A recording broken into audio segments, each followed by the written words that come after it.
One day it so happened that the two traders each loaded their 500 carts full of goods and prepared to leave the same market in faraway land.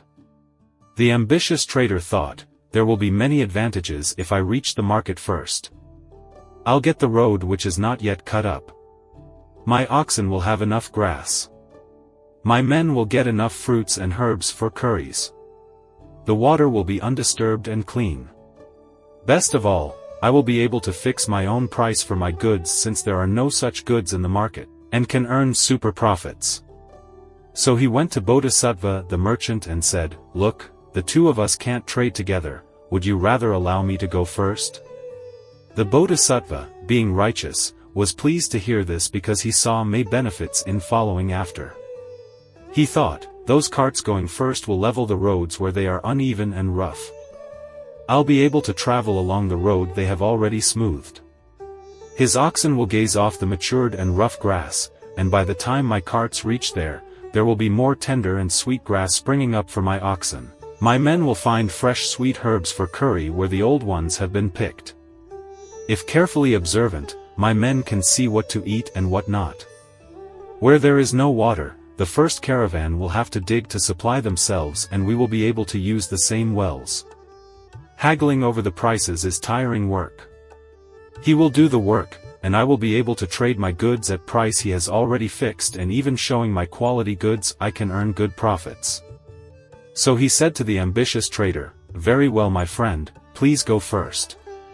In the middle of the journey, ambitious trader reached the end of wilderness, after which he would have to cross 60 miles of desert which lay before him. He loaded enough water to his cargo and started to cross the desert with his 500 men and carts.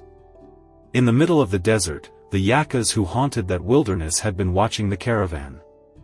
The yakas used their mystic powers to conjure up a lovely carriage drawn by decorated young bulls and escorted with a dozen disguised yakas with swords and shields, showing a yaka as a mighty lord. His hairs and clothes were wet and he had a wreath of blue lotus and white water lilies around his head. All his escorts too were wet and draped in garlands. Even the hooves of his bulls and carriage wheels were muddy. The yaka drew his carriage beside the merchant and after greeted him, had a courtesy chit-chat. The ambitious merchant observed the yakas and asked, "I see that your people are wet and carry fresh lotus and water lilies with them?" The yakas exclaimed, "What do you mean? Over there is an oasis and plenty of water. It is always raining there and there are many lakes with lotuses and beautiful water lilies." So the ambitious merchant, without any hesitation, thought, because of my large supply of water, my caravan was moving slowly. Why need water, when there is enough supply just a few miles away? This burden has already delayed my reaching and earning profits. Need to speed up. He ordered his men to throw away all the water and travel quickly. Of course, along the way they did not find a drop of water. Soon they were exhausted from thirst and without water the men could not cook any rice either. The oxen too were exhausted without water and long travel. When the darkness spread, the yakas attacked, killing every man and all the oxen and ate the flesh. Skeleton were spread in every direction, but the 500 carts stood there with the valuable goods untouched. The Bodhisattva, after 6 weeks passed since the ambitious trader had left, reached the edge of wilderness, filled up on water, assembled his men and announced, "Let not so much as a handful of water be used, nor eat any leaf, flower or fruit which you have never eaten before, without showing it to me first." Having thus carefully advised his crew, he led the caravans into the desert in front of him. The yakas appeared in the same manner on the path and had a courtesy chat with the Bodhisattva.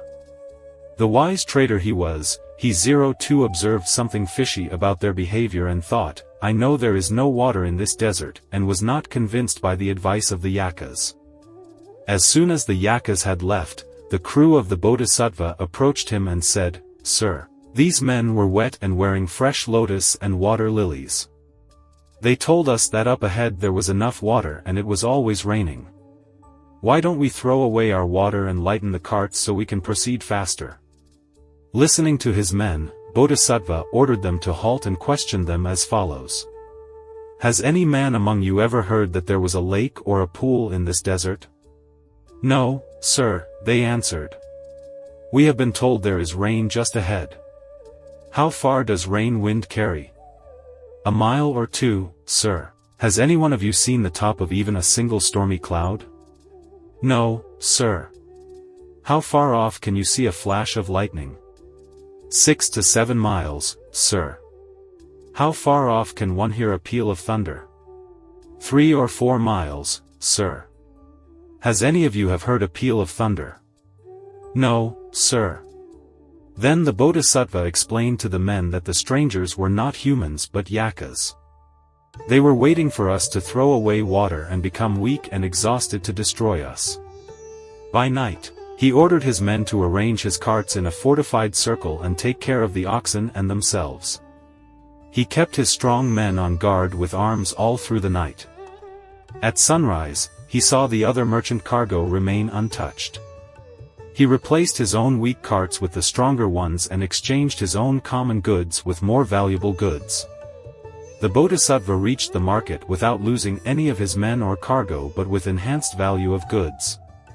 He traded his merchandise and earned 2 to 3 times their value. He returned back to Varanasi victoriously as a wise trader. The Apannaka Jathaka sheds light on strategy, leadership and marketing as well as management in general, if one studies the entire story from a different perspective. But to do that one should be open-minded and ought to dig deeper in this simple story to find timeless lessons, which encompass modern management thinking.